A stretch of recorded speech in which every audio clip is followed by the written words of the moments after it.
le docteur Bogasako est bien connecté.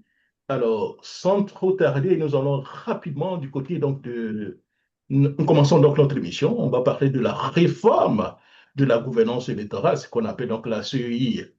Véritable avancée démocratique ou simple changement donc de façade.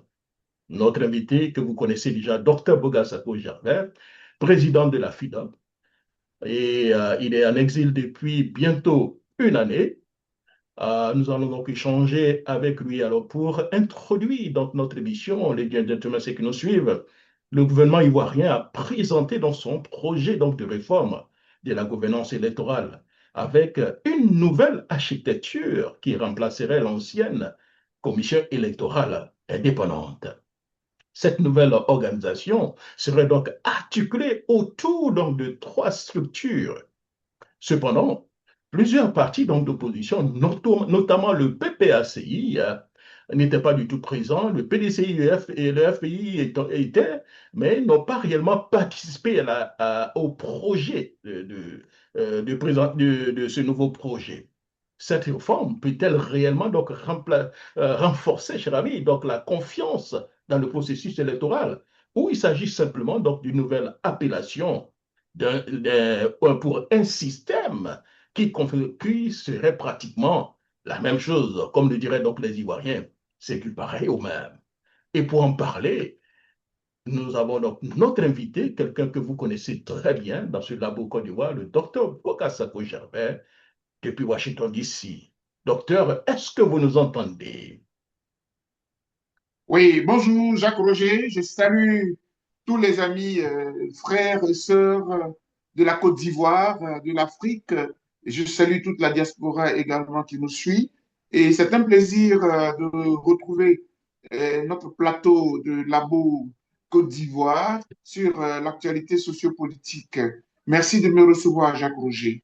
Merci beaucoup, docteur Bogasako. C'est toujours un plaisir donc de vous avoir. Mais avant de commencer, je sais que vous aimez beaucoup un peu le football. On va prendre nos 30 secondes pour parler de football. Nous sommes aux États-Unis. La Côte d'Ivoire joue. Hein, la Côte d'Ivoire est qualifiée pour la première fois pour les, disons, 16e de finale de la Coupe du Monde. Est-ce que vous avez un petit mot d'encouragement ou bien vos Oui, observations à faire? oui, c'est toute une fierté. C'est toute une fierté pour nous, Ivoiriens.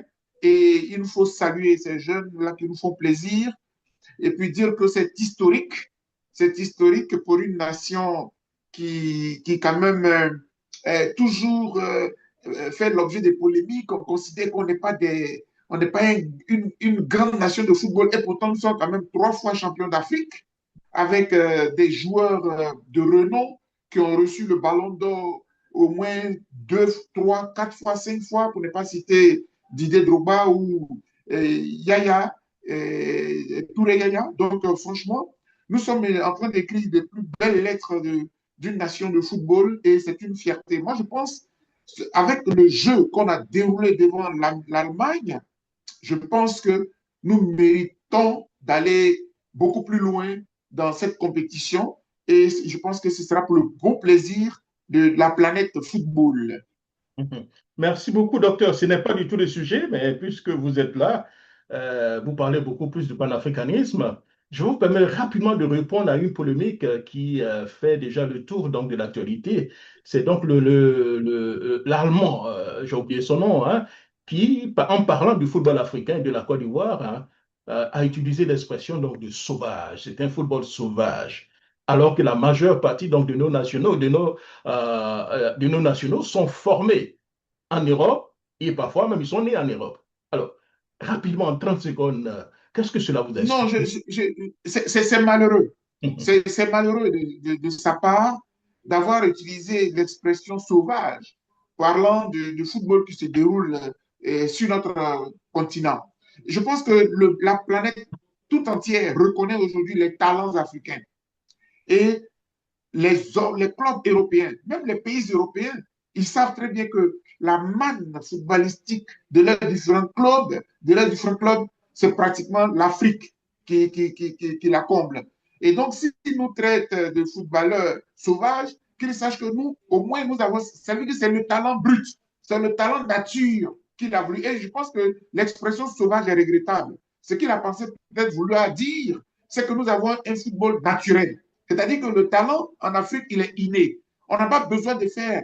Pour nous, quand on dit que je vais à l'école de musique, on est surpris. Parce que tout ça, ça se trouve dans les tripes. Ah, je suis à l'école de chant. En Afrique, on n'apprend pas à chanter, on est avec. On n'apprend pas, on n'a pas appris à jouer au football. C'est un talent pur, c'est un talent brut. Quand les Laurent Pocou jouaient au football, même quand Pelé, le roi Pelé jouait au football, dans quelle école de football a-t-il été? Non, le talent, il est d'abord naturel, il est inné. Donc je pense que c'est cet homme-là qui est très limité, qui ne connaît pas la valeur. Aujourd'hui, tout ce qu'on voit là, les gens ont tout appris. Vous apprenez tout, vous apprenez à danser, vous apprenez à chanter, vous apprenez à jouer au football. Nous, on est avec. Donc, je pense que c'est nous qui sommes beaucoup plus à féliciter, à honorer que eux qui ont appris et qui ont très mal appris d'ailleurs. Merci Et j'ai beaucoup, dit, docteur Bogasako. Alors, parlons donc de politique.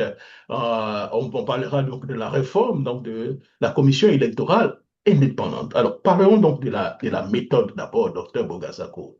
Peut-on aujourd'hui réformer durablement donc le système électoral dans une sans donc une participation, j'allais dire, effective des principales forces de l'opposition?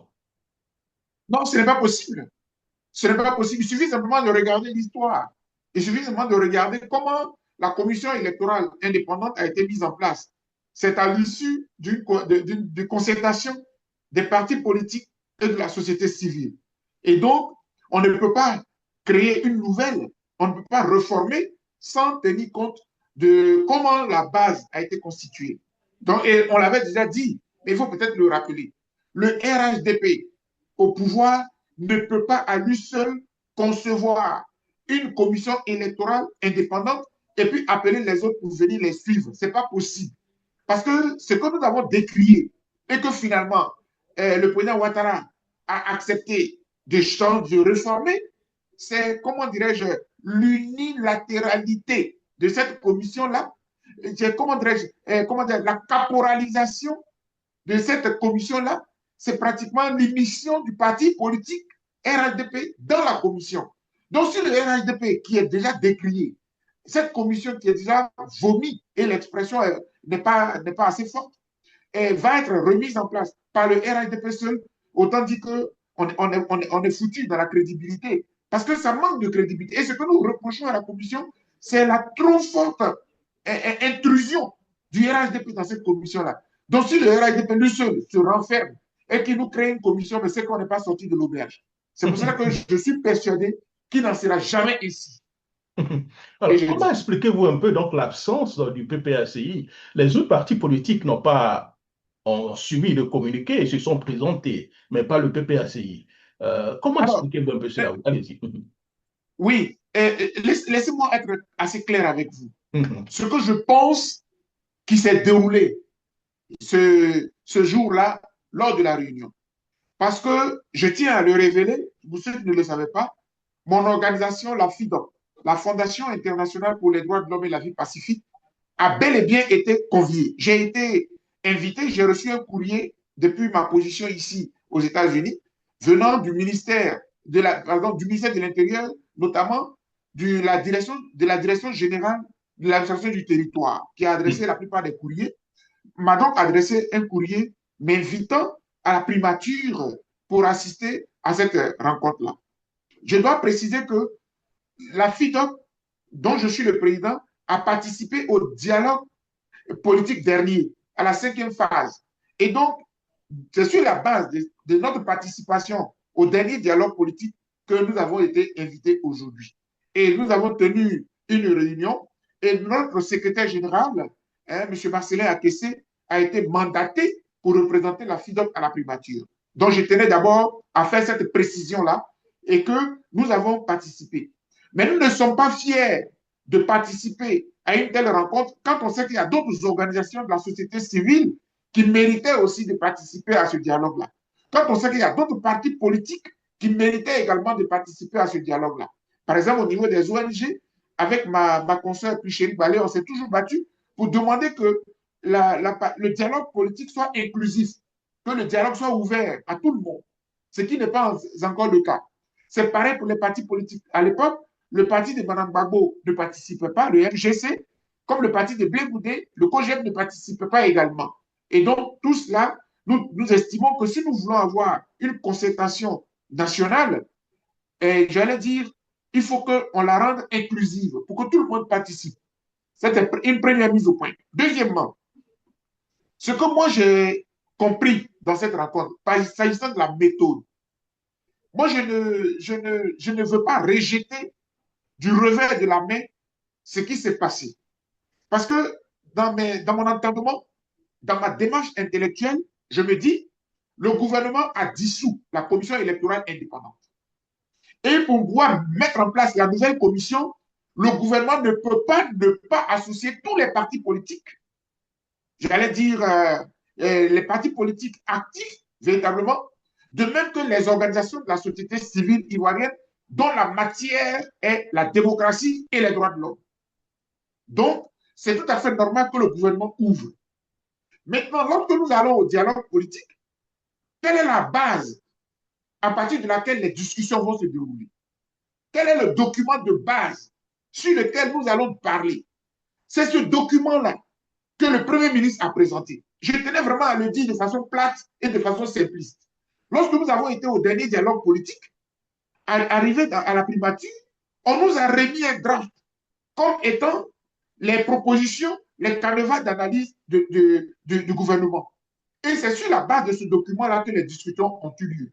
Donc moi, je me dis que ce qui s'est passé à la première rencontre qui a été convoquée, c'est que le gouvernement, après avoir dissous, même là encore de façon tout à fait inappropriée, on l'a déjà dit suffisamment, je ne reviens pas là-dessus, c'était le Parlement qui était habilité à le faire, mais ce n'est pas grave, on a déjà dit cela, l'essentiel c'est que la commission électorale indépendante est dissoute. Donc, quand le gouvernement dissout, qu'est-ce qu'il propose? C'est la proposition du gouvernement qui a été lue par le Premier ministre. Et il est vrai que après la lecture, on aurait pu ouvrir les débats, mais ne seront pas précis.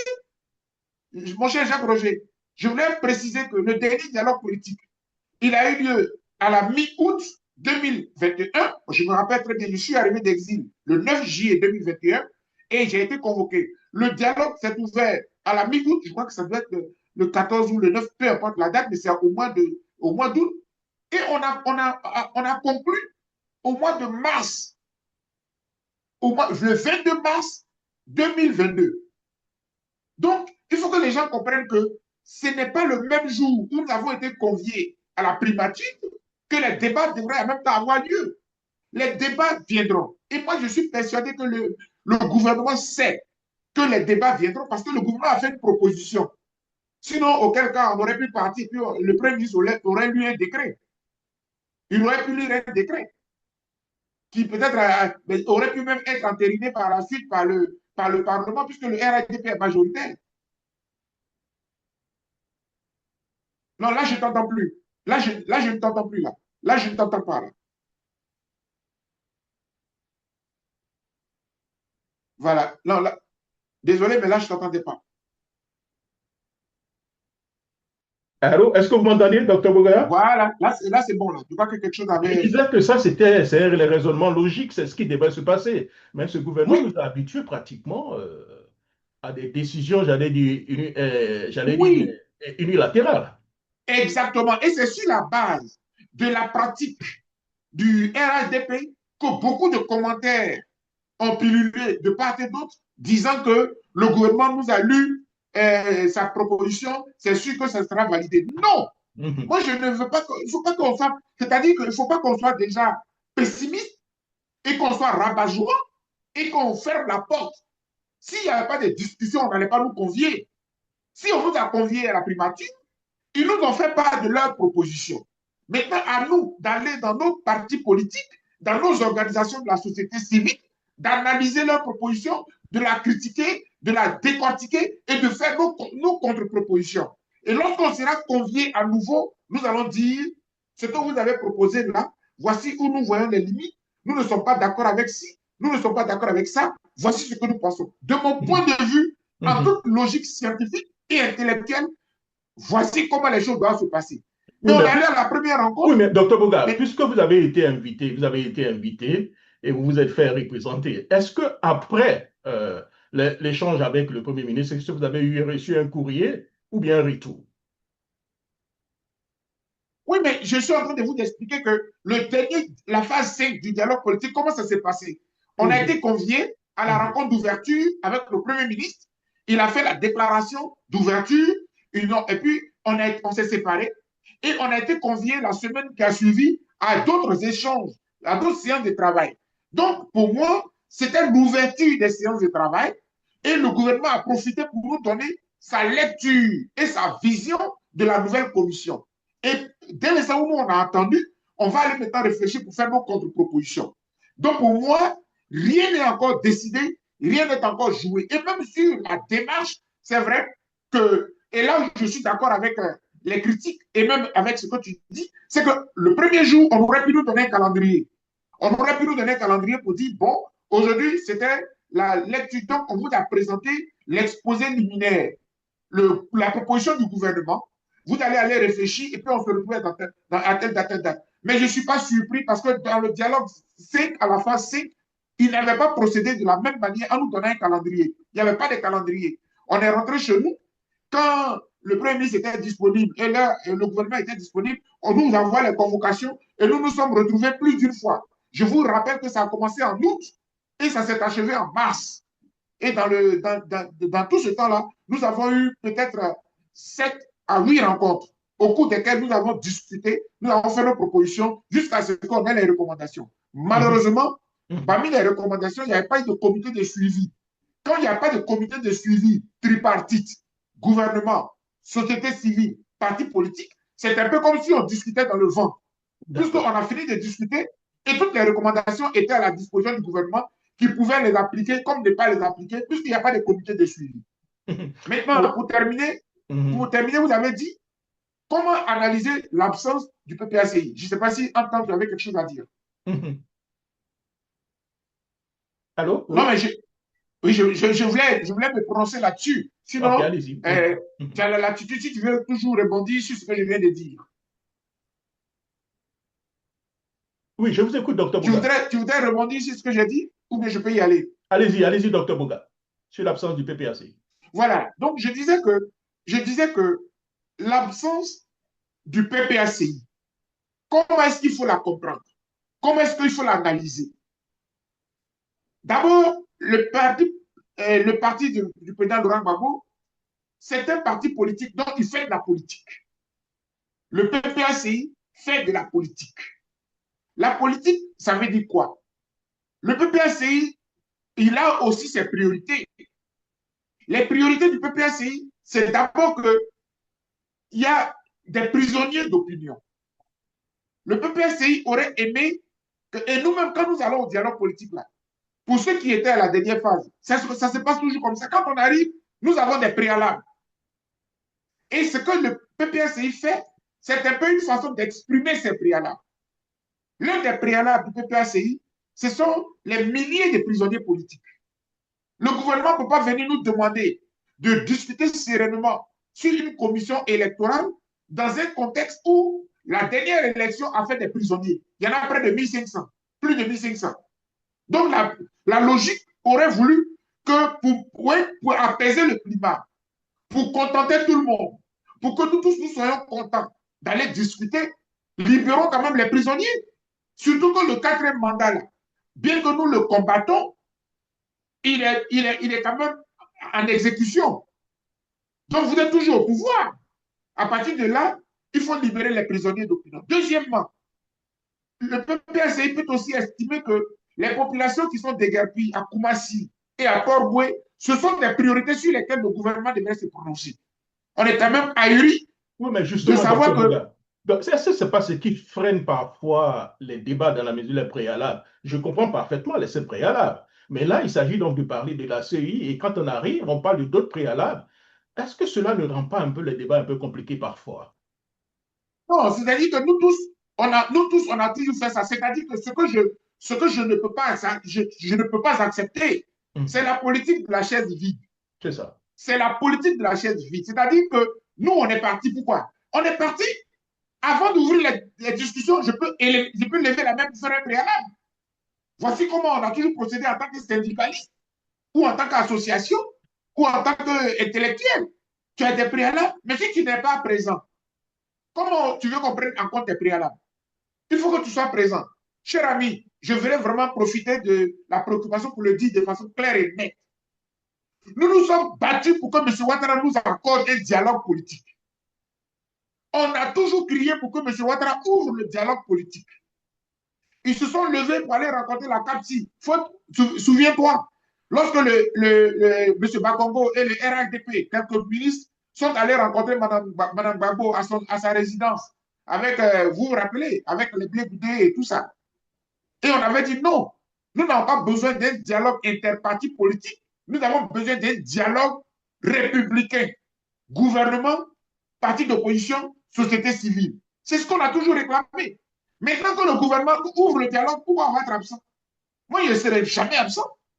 Je veux être là où les décisions pour mon pays se prennent. Même si demain, le RADP peut faire ce qu'il veut, mais au moins, je dois être là pour donner ma position. Et même si les positions que je donne ne sont pas prises en compte, j'ai plusieurs canaux pour dire au monde entier ce que je suis allé dire là-bas. Mais le fait d'être absent, je pense que c'est une défaillance, ce n'est pas juste. Surtout que c'est par amour pour notre pays que nous avons demandé le dialogue à M. Ouattara. Maintenant qu'il a dissous la CEI, maintenant qu'il nous appelle au dialogue politique, on ne va pas venir dire non, donnez-nous l'ordre du jour et tout ça. Moi, je vais vraiment, pour l'amour de la Côte d'Ivoire, parfois il faut transcender un certain nombre de petits détails pour qu'on sauve la patrie. Et j'ai dit. Merci beaucoup pour conclure totalement avec cette première partie, docteur Bogasako. Selon vous, le gouvernement parle de concertation. Je crois que vous avez déjà donné votre point de vue par rapport à ça. Mais s'agit-il, selon vous, hein, on peut parler de véritable concertation ou bien d'un plan qui est déjà ficelé et qu'on vient présenter donc à la population et aux partis politiques? Je sais que vous avez déjà suffisamment donné votre point de vue, mais je veux que ça soit clair pour Non, tout. mais je vous mettre à l'aise. Mhm. Le RHDP que je connais là, le parti de M. Ouattara que je connais là, ils ont déjà leur plan tout tracé. Ils ont déjà leur schéma tout tracé. Et moi, je vais même plus loin. Tous ces micmacs-là, c'est peut-être même que pour positionner le successeur de M. Ouattara. Ils ont déjà leur schéma. Mais nous, quelle est notre réaction par rapport à ça? Voyons très bien le film. Comment on réagit pour contrecarrer ça? C'est un État absent? C'est un refusant d'aller au dialogue politique? Je crois que non. Il faut que nous soyons à la table des négociations pour que nous puissions imposer notre point de vue. Et si nous sommes nombreux au niveau des partis politiques et de la société civile contre le RADP seul, c'est sûr, fort à parier que nous pourrions avoir gain de cause. Mais il ne faut pas d'emblée dire que c'est peine perdue. Dans ce cas-là, ce n'est pas la peine. Asseyons-nous chez nous et puis on va voir si M. Ouattara va nous écouter. Non. On s'est battu pour que la CEI soit dissoute. Aujourd'hui, elle est dissoute. On s'est battu pour qu'il y ait le dialogue républicain, le dialogue politique. Il est ouvert. Soyons présents et allons donner nos avis. Et j'ai dit. Merci beaucoup, docteur Boga. Maintenant, parlons hein, le fond donc, de la réforme. Et c'est ce qui est beaucoup plus important encore pour moi ici, docteur. Alors, le gouvernement ivoirien a officiellement donc, dissous donc, la commission électorale, nous le savons, indépendant donc la CI, et présenté donc, une nouvelle architecture électorale. Oui, c'est clair, docteur. Selon eux, hein, c'est axé donc, sur trois institutions distinctes. Cette réforme, selon eux, vise à séparer les fonctionnements donc, logiques de supervision, donc de centralisation des votes, afin donc d'apaiser, selon eux, le climat politique après donc les élections très contestées. Alors, donc la première question, docteur Bogasako, la CEI serait remplacée donc par trois structures distinctes. En quoi, selon vous, docteur Bogasako, cette nouvelle architecture diffère donc-elle fondamentalement de l'ancienne CEI? En rien, en rien. C'est-à-dire que le gouvernement n'a rien fait. Ce sont les prérogatives de la CEI, les prérogatives groupées qui ont été moncelées. Mais notre préoccupation, ce n'est pas celle-là. Notre préoccupation, ce n'est pas celle-là. Comment on choisit les dirigeants de la commission électorale? Comment on choisit les membres de la commission électorale? Comment on laisse la latitude à une commission libre qui n'est pas phagocytée par le parti au pouvoir? Voici les questions de... Sinon, si c'est pour nous distraire en trois compétences, on n'a rien fait. On n'a rien fait du tout. C'est un peu comme si on voudrait nous donner de la poudre aux yeux. C'est la même chose. C'est-à-dire qu'aussi longtemps que le parti au pouvoir, donc le gouvernement, le président de la République va toujours désigner les trois représentants de ces trois structures-là à lui seul et qui seront des membres du RADP, qu'est-ce qu'on a fait? On n'a rien fait du tout. Ce que nous demandons, c'est ce que nous allons proposer au gouvernement. Au passage, ce schéma-là, il ressemble fort à celui du Sénégal. Et n'oubliez pas qu'en filigrane, il y a une façon de faire jouer un grand rôle au ministère de l'Intérieur. Le ministère de l'Intérieur qui est pratiquement sous la coupe du président de la République. C'est pour cela que tout à l'heure, en répondant à la question, j'ai dit, on comprend leur jeu. Leur jeu, c'est de toujours contrôler le système et de positionner petit à petit le successeur de M. Ouattara, qui n'est rien d'autre qu'un autre Ouattara. On voit très bien leur jeu. Mais nous, nous n'allons pas rentrer dans leur jeu. Nous demandons que si on doit faire une réforme de la CEI, on va s'asseoir et puis on va créer une structure qui n'a rien à voir avec l'exécutif. Une structure qui est totalement indépendante, dont le responsable, là, il est désigné sur des bases claires, des critères clairs. Par exemple, appel à candidature avec un certain nombre de conditionnements. Et on peut demander au Parlement même d'analyser les candidatures. On peut mettre en place une commission technique d'analyse des candidatures pour pouvoir désigner qui va piloter la commission électorale indépendante à venir. Mais ce que fait le pouvoir là, ce n'est rien d'autre qu'un émiettement des compétences de la défunte CEI. Et aussi longtemps que les dirigeants, les responsables seront désignés toujours par M. Ouattara et le RADP et qui seront des membres déguisés du RADP, c'est du blanc, bonnet, bonnet, blanc. D'où la vigilance des partis d'opposition et la vigilance des organisations de la société civile. La question de la commission électorale indépendante a fait trop de mal à notre pays depuis 30 ans. Depuis qu'elle a été créée en 2001 jusqu'à aujourd'hui. On en a souffert et on continue d'en souffrir. C'est pour cela que nous devons prendre toutes les dispositions pour que la future commission électorale soit véritablement indépendante. Et ça, c'est nous tous qui devons travailler à ce que cela soit. Sinon, si on veut compter sur le RADP, il ne va jamais nous proposer quelque chose de crédible. Donc, concrètement, qu'est-ce qu'il faut faire pour que les nouvelles structures proposées offrent davantage de garanties d'indépendance, de transparence et même d'équilibre institutionnel? Il faudrait que vraiment le RADP joue franc jeu en ouvrant, en ouvrant les discussions de façon sincère. Et puis que le RADP ne se mette pas à l'idée que c'est son plan qui doit l'emporter. Il faut que le RADP enlève cela de son esprit. Voilà, je le dis parce que dès l'instant où le président de la République est le président du RADP, pour moi, gouvernement égale RADP, RADP égale gouvernement. C'est du blanc bonnet, c'est de la poudre aux yeux. C'est pour cela que le président de la République ne devrait jamais accepter d'être président d'un parti politique. Malheureusement, tant qu'il est dans ce schéma-là, nous, on va douter de tout, on va soupçonner tout, parce qu'on va suspecter tout, parce qu'on le connaît et on connaît leur méthode. Ce qu'il faut faire, c'est d'appeler les partis d'opposition et la société civile à faire des propositions. Nous, notre proposition, on va la sortir bientôt. On est pour le moment au laboratoire, au niveau de la FIDOC. On va vraiment proposer une proposition. Mais depuis longtemps, nous avions déjà une proposition, c'est que les partis politiques, là, qu'ils sortent de la commission électorale indépendante. Ils n'ont rien à y voir. Et ça, nous martelons cela. Ils sont en compétition, qu'ils se préparent pour aller compétir. Et on va trouver des arbitres. Je rappelle toujours qu'en 2000, il y a un certain Guy Honoré qu'on ne connaissait même pas, qui n'est pas de parti politique, il est société civile. Il était président du GERDES, professeur à l'université.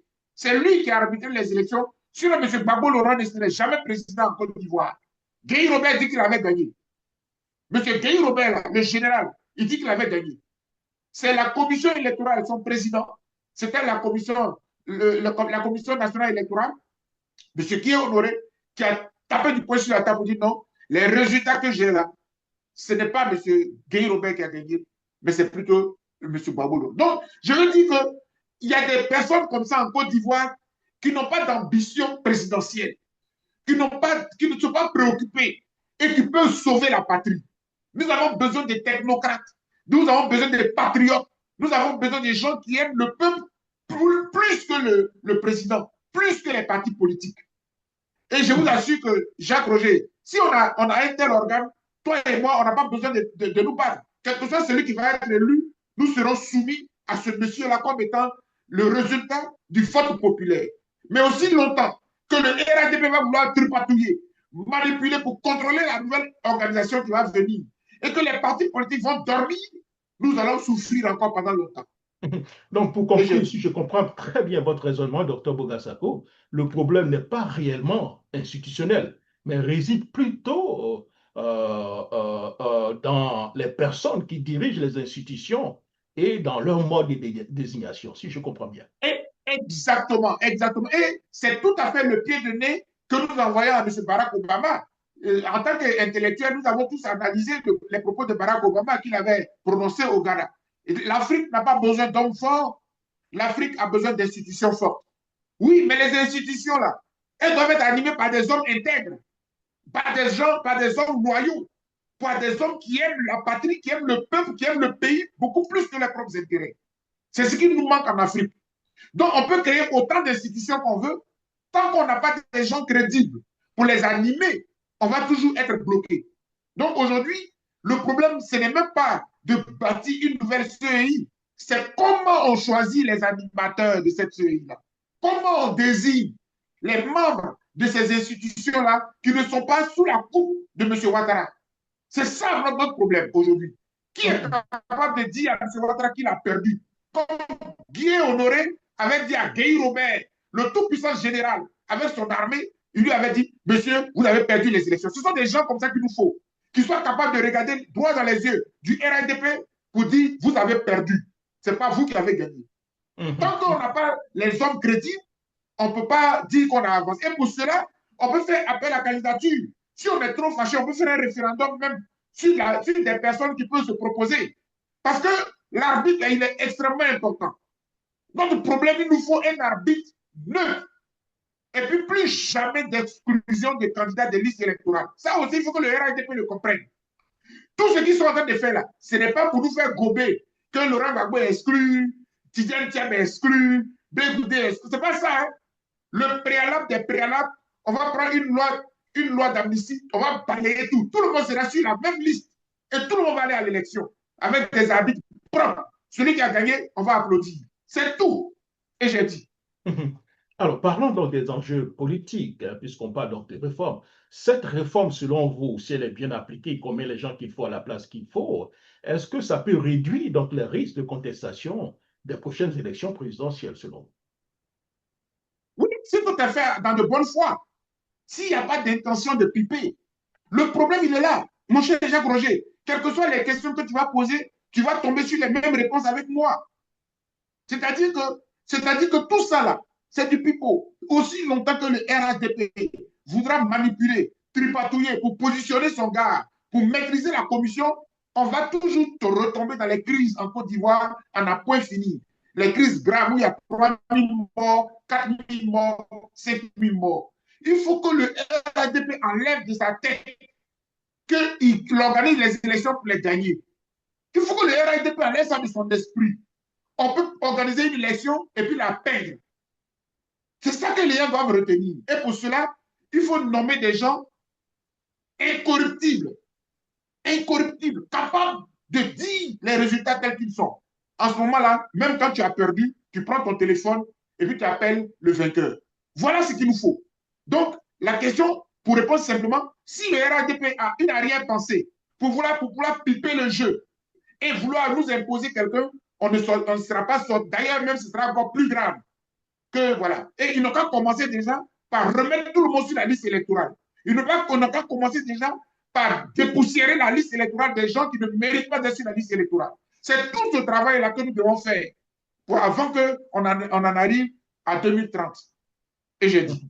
Merci beaucoup. Et en plus de ces garanties, est-ce qu'il y a des garanties supplémentaires selon vous hein, faudrait-il donc apporter pour que tous les acteurs politiques acceptent donc les résultats donc, des urnes? Oui, la garantie supplémentaire, c'est vrai qu'il y a une sorte de, il y a un débat sur la participation de la communauté internationale parce que souvent, elle est pipée. Donc, ici, on ne peut pas trop compter sur elle parce que quand elle vient, parfois, elle vient pour légitimer celui elle a choisi dans le fond. Donc, c'est par exemple la société civile qui peut s'organiser. La chefferie, il faut par exemple que pour une fois, les chefs traditionnels, les hommes de Dieu, les religieux, tous ces gens-là s'impliquent. Souvent, les religieux disent, ah, nous, on fait affaire de Dieu, on n'est pas dans la politique. C'est faux. Si vos fidèles meurent dans la rue, bombardés à chaque élection présidentielle, et qu'en tant qu'homme de Dieu, vous vous taisez, vous êtes de faux hommes de Dieu. Je suis désolé de parler comme ça. Si vous êtes des chefs traditionnels et que vous ne voulez pas vous organiser pour surveiller, en fait, nous devons tous être des surveillants de l'élection. Ce que je veux dire, c'est qu'on doit tous être des contrôleurs de l'élection. Parce qu'on ne veut pas laisser quiconque venir prendre, s'accaparer notre élection pour s'imposer à nous comme un président, troisième mandat, quatrième mandat. Pendant ce temps, il exclut ses adversaires. Et puis on est tous dans le pays. Et puis on le subit. On ne peut plus accepter ça. Nous tous, on doit se mobiliser. Les hommes de Dieu, les chefs traditionnels, la société civile, tout le monde, l'élection là, c'est notre affaire. Il faut un président élu par les Ivoiriens. Il faut un président reconnu par le peuple. Et non un président qui tripatouille, qui exclut ses adversaires et qui va s'imposer. Plus jamais cela. Et j'ai dit. Merci beaucoup, docteur Bogasako. Nous sommes pratiquement à la fin de notre émission, mais avant de vous laisser partir, j'ai au moins une, deux petites questions institutionnelles. Hein. Il y a un débat déjà qui commence à voilà, faire couler beaucoup d'encre de salive déjà, hein, depuis donc, la réélection donc, du président de la République. Plusieurs juristes s'interrogent sur l'absence d'une nomination donc, d'un vice-président et sur donc, l'absence donc, de clarification officielle des autorités compétentes. Alors, d'où la question, selon vous, je vais d'abord, quelle est la lecture de l'institution? Quelle lecture faites-vous de l'absence de la nomination donc d'un vice-président? Mais cher ami Isaac Roger, si tu poses la question, c'est parce que toi-même, tu vois très bien que ça saute aux yeux. Mais pourquoi M. Ouattara a-t-il prêté serment? Pourquoi la Constitution l'écrit? Ce qui est écrit dans la Constitution, là, c'est ce qu'il faut faire. M. Ouattara a été, selon lui, réélu. Mais pourquoi il fait une prestation de serment en grande pompe pour un quatrième mandat? Et puis il invite les autres chefs d'État. Parce que la Constitution l'a prescrit. Mais c'est la même Constitution qui prescrit que le président nomme un vice-président. Dès l'instant où il a rendu le tablier et qu'il a été candidat, on considère que sa mandature, là, elle est morte. Son troisième mandat est mort. Il est dans un quatrième mandat. Et le vice-président continue de vivre dans un troisième mandat. Donc, ce n'est pas cohérent. Le vice-président doit prêter serment devant le Conseil constitutionnel en bonne et due forme, respecter, répéter la formule consacrée avant qu'il ne rentre en fonction. Ce que nous vivons là, c'est un vice de procédure, c'est une violation de la Constitution, c'est une violation du. C'est-à-dire que, et ça, c'est ce qui nous fait toujours mal, je reviens toujours là-dessus. Avec M. Ouattara, on ne respecte rien dans la République. On fait tout selon sa volonté. Le jour où il dort, il se réveille, c'est qu'il veut là, c'est ce qu'on fait. Et ça, ce n'est pas une gouvernance. C'est pourquoi on parle de dictature. Souvent, quand on dit que c'est un dictateur, il se plaint. Ses partisans se plaignent. Mais ça, c'est la dictature. La Constitution prescrit quelque chose. Quand tu arrives, tu ne veux pas te faire, tu ne fais pas. Pourquoi tu ne fais pas? C'est pas ton argent. Est-ce que cela ne nous ramène pas un peu dans cette jurisprudence de la dérivation, docteur Bogasako? Vous savez de quoi je fais allusion?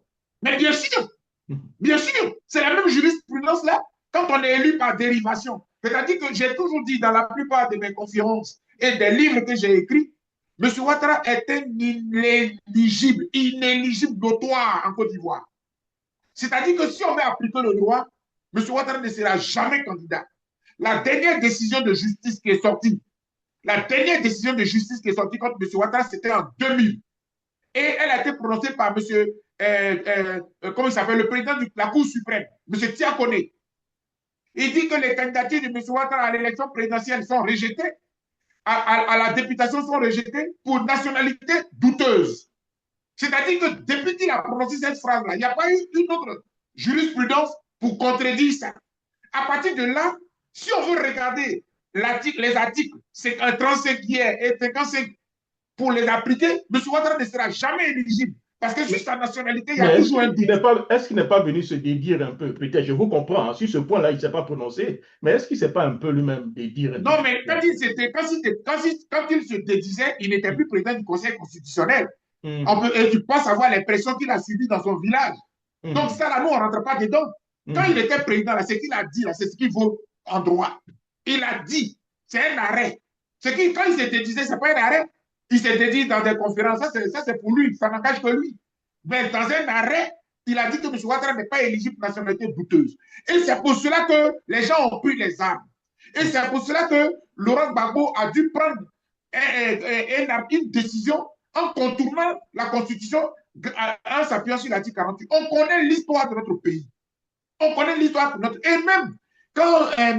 Kone Mamadou, président du Conseil constitutionnel, il arrive, pour le deuxième mandat, il a dit, moi, dès l'instant où on a permis au monsieur de faire un premier mandat, et il a été président, par dérivation, je l'autorise à être candidat.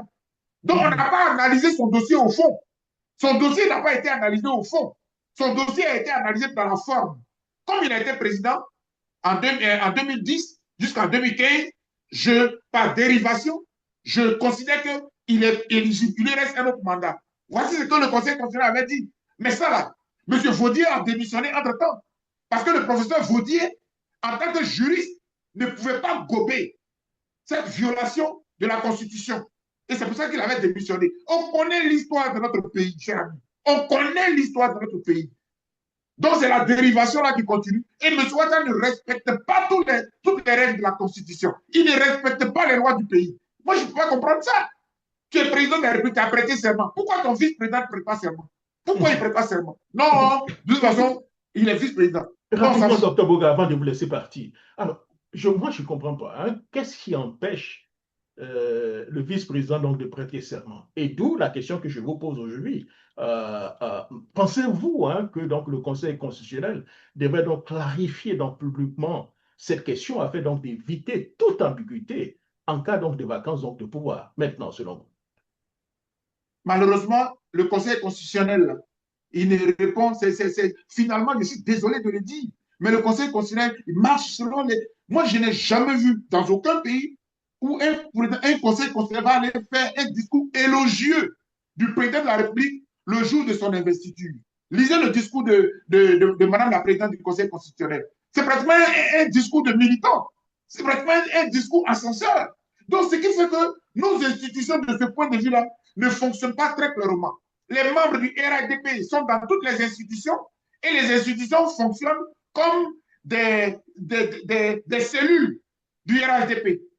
Et c'est ce qui, malheureusement, fait que la République ne fonctionne plus comme il se doit. Sinon, dans un état de droit, il y a longtemps que le Conseil constitutionnel aurait écrit au président de la République pour dire que le vice-président n'a pas encore prêté serment et qu'il ne remplit pas les conditions telles que prévues dans la Constitution. Très malheureusement. En tout cas, j'ai été très heureux de vous dire toutes ces choses-là, mais ce sont tout cela que nous réunissons en parlant de dictature. Parce que sinon, la Constitution existante, si on l'applique, tout serait fluide.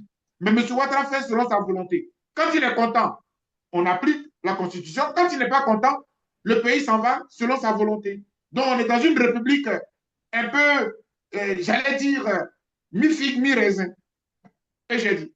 Merci beaucoup, docteur Boga Sako. Au-delà donc des tests, la démocratie repose donc sur la confiance. Est-ce que vous avez un dernier mot? Mon dernier mot, c'est de dire aux Ivoiriens d'être vigilants. On a vraiment, vraiment, vraiment demandé que la CEI soit dissoute. Aujourd'hui, elle est dissoute. On a souhaité qu'il y ait un dialogue politique pour que nous puissions analyser et mettre en place une institution crédible. C'est le débat qui a commencé. Le gouvernement a fait sa proposition. Nous, on n'est pas d'accord avec ça. On va faire nos contre-propositions. Allons-y au débat, allons-y au dialogue. Parce qu'après tout, même quand on est absent là, au finish, c'est le dialogue qui va s'imposer. Donc, ne boutons pas le dialogue. On l'a réclamé, allons-y au dialogue, et puis soyons fermes sur nos propositions pour les imposer au gouvernement. Sinon, je vous assure qu'on ne sera pas sorti de l'auberge. Merci de m'avoir reçu et que Dieu bénisse la Côte d'Ivoire. Et j'ai Merci dit, beaucoup, docteur Bogasako, et puis bon week-end, et surtout, allez les éléphants, hein, voilà. allez les éléphants, merci, au revoir. Merci, au revoir.